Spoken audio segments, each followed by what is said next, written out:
तो आचार्य ज्ञान सागर जी महाराज ने एक सम्यक्त सात शतक नाम का ग्रंथ लिखा है। उसमें एक प्रश्न उठाया कि आजकल लोगों के मुख से कुछ ऐसी बातें सुनने को मिलती हैं वृत्तियों के प्रति,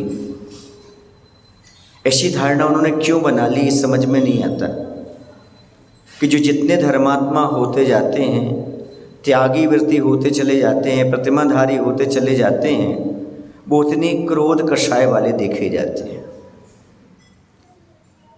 उतने चिड़चिड़े देखे जाते हैं, उतने अभिमानी देखे जाते हैं।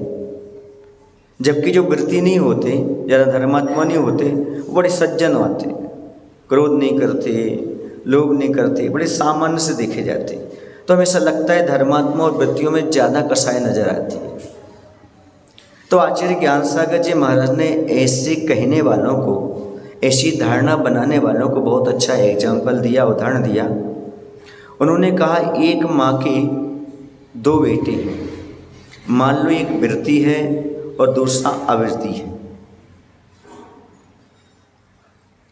वृत्ति ने कहा, वृत्ति बेटे ने, माँ आज हमें लड्डू बना दो। माँ ने कहा, कुछ कहा नहीं, लड्डू नहीं बनाया और सामान्य से जो भोजन होता था भोजन बना दिया। लेकिन उसी समय दूसरा बेटा जो आवृत्ति था उसने भी कहा, माँ आज हमें कोई पसंदीदा चीज़ बना दो, मान लो भजिया बना लो, मगोड़ी, कुछ ही बना दो। माँ ने दोनों की बात नहीं मानी, दोनों चीज़ें नहीं बनाई, सामान्य भोजन बना दिया।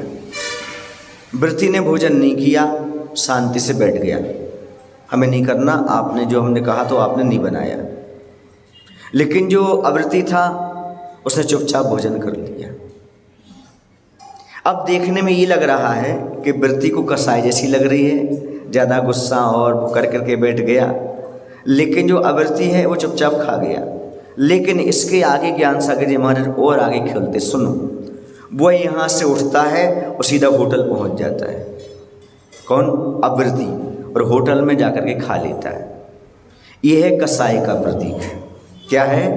बाहर तो शांत रहा, लेकिन असंयम में चला गया। वो असंयम में जाना ही तो कसाय है। वह जाके होटल में खाया, वृत्ति ने खाया नहीं, वो तो लेशाकृत विकार था, लेकिन वह भूखा रह सकता है पर असंयम की ओर नहीं बढ़ सकता। इसी का नाम तो संयम है, इसी का नाम तो मंद परिणाम है, मंद कसाय है। ये जो बाहर दिख रहा है ये लेशाकृत विकार है, ना कि कसाय है।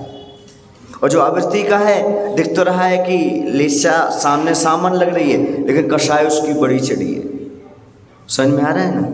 इसलिए दो प्रकार के एंगर होते हैं, दो प्रकार के क्रोध होते हैं, एक साइलेंट होता है, दूसरा वायलेंट दिखाई देता है।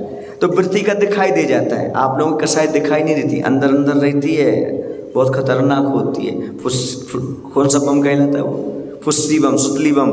वो ऐसा नहीं फूटता, वक्त पर फूटता तब समझ में आता है क्या करता है वो।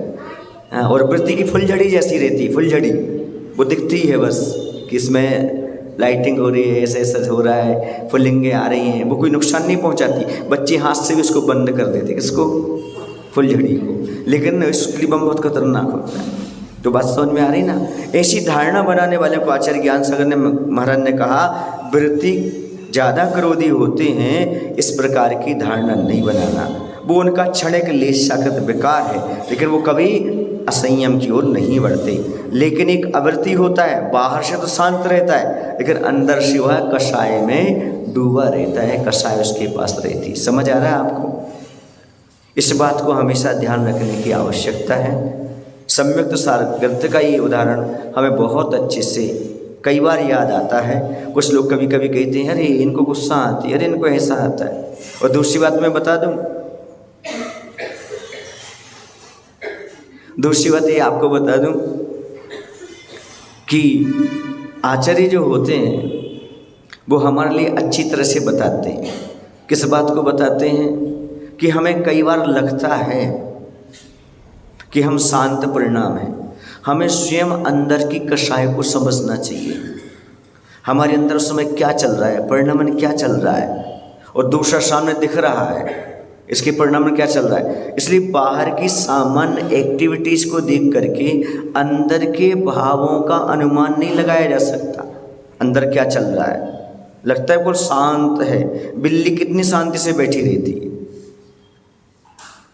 तो उसका भाव क्या रहता है, चूहा कब आ जाए। तो इस प्रकार के ऐसा नहीं समझना चाहिए कि व्रती लोग जो होते हैं या धर्मात्मा लोग जो होते हैं, धर्म मार्ग पर बढ़ते हैं तो वो कसाय ज़्यादा करते हैं। नहीं, वो ये चाहते हैं कि हमारी कभी कभी तो हम कहते हैं वो हमारी अनुकूलता बनना चाहिए, नहीं बन पाती है, थोड़ा बहुत उनके लिए ले शकत विकार आ जाता है, उसे कसाय के रूप में नहीं गिनना चाहिए।